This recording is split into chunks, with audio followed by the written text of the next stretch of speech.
Welcome to Company Africa number 2. So, this first video is 2 videos in one because I have to actually do 4 videos. Okay? So, this first video is a personal video. If you saw my apology video, now you're going to know why. Okay. A neighbor and I was talking today about trouble, women, all kinds of shit. And as a mixed person, I was trying to explain to him of the stuff I go through as a mixed person and what I've gone through when it comes to dating black women. I have addressed this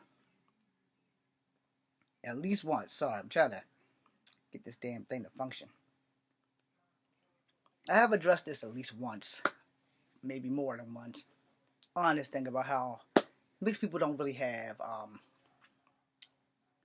a structure, a support system, and that most of us suffer from an identity crisis at least once or twice or all of our lives. And that being, a lot of us don't know how to accept ourselves as we are, and we go, you know.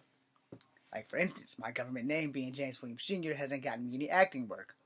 So now my stage name is Echo Fang Jr. out of the praying that my native background will help me actually get actual acting work. Because nobody's writing stories for mixed people. Even mixed people at the top aren't writing stories for people like me. So I can't act if I can't play a character. Because they can't figure out what my race is based on my face. So, now, got that out of the way. That is the basis of what's about to be told in this story that I've told 1,000 times and then some. Alright, so the first thing you gotta understand, and understand this very well, I have gotten a lot of flack from family and other people. The only people that haven't really given me flack was my friends about why I do not date black women. So first, childhood trauma. I'm trying to give you the shortest version of this as possible. Childhood trauma has mostly kept me away from black women. Other things that have kept me away from black women is that I've had a lot of issues of rejection from black women. And so if you get rejected enough by enough people, you tend to not go that route, you know, and that's okay. And everybody has preferences, so that's also okay. But you can't get mad at somebody after hearing you're never going to be good enough for us for years. Like years and years and years. When you keep hearing this stuff, eventually you're going to come to a decision as a person. And what I mean by that is from grade school to middle school, I only wanted to date black girls. However, from grade school to middle school, I attempted to date some, and some was stories, 1 or 2 success stories. Everything else was pretty much an epic fail.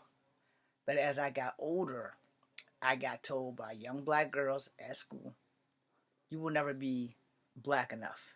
You are not black. You are mixed. Stop trying to be black. And so, you know, that shit weighed in. And I still would try to prove my blackness to black people. And sometimes to this day, I still attempt to prove my blackness to black people. And I've reached an apex in my life where I say, you know what? Fuck it. I'm mixed. I should be proud of that and stop worrying about trying to just be one fucking race when I'm actually 3. Until I started getting the acting business, that was flying pretty well. But I also had an issue of self-acceptance. So I didn't know I was mixed until black children pointed it out. When they would see my mom come to schools and shit. Oh, you got a white mom. You got a white mom.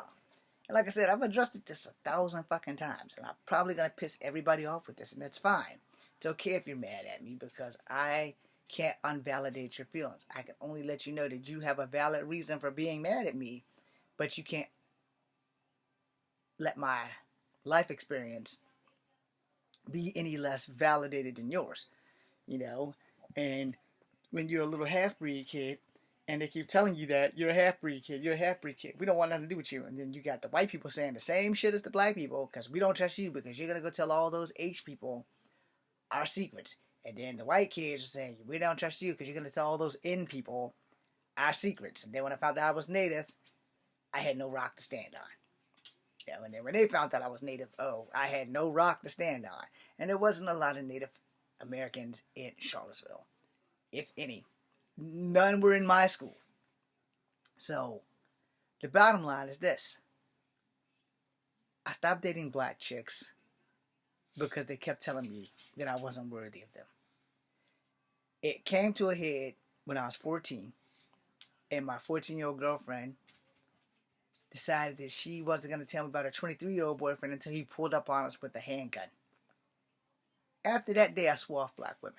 So it is a trauma response. Now, don't get me wrong. There are very, very beautiful black women out there. I'm also not sexually attracted to them. They're beautiful. There's nothing wrong with my eyes. But I don't want to just use a woman for sex, and especially a black woman, because, things happen. Effective immediately, I'm going to have to make a part 2 to this because that dog needs to go to the bathroom, and I'm not trying to deal with this shit. All right, thank you. Be right back.